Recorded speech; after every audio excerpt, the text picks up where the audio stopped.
I was born in Mississippi, and I came to Chicago when I was 8 years old. I was raised in a pretty good neighborhood at 47th and Langley Avenue.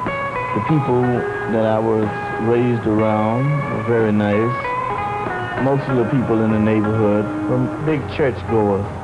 When I was about 13 or 14, well, I decided I wanted to play the guitar. So I played the street corners with my little wash tub group, and we used to pass the hat around, and at the age of 19, I had to figure out some way to do something better than what I was doing. So one day I decided I would just walk up the street and look around. I ran into a record company, Avenue. I went in and they asked me, they says, "Man, what kind of music is this you play?" I said, "Well, like, I don't know. You know, all I know is that here it is." Say, they didn't want any parts of it. They told me it sounded like jungle music. Around 25, I think, I gave up hope. Well, I didn't know that this record company was only a block away from my house, and I was raised right in back of the place and didn't know it was there.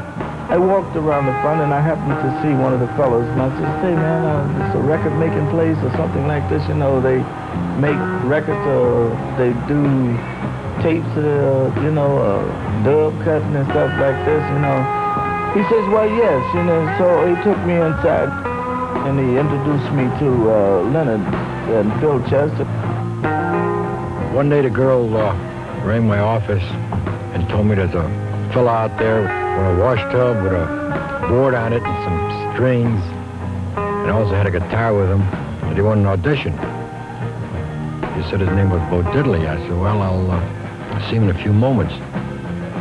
Took him in the back, told him to play me a couple of things that he had. And he came up with the oddest beat and sound that I've ever heard on record at that time. It was so odd, it was comical. My brother and myself, we saw something in him. Told him, gave him a few ideas. Told him to come back when he has it down. Next morning, he was standing on the doorstep waiting. We took him in the back, and we listened to him, and it sounded great.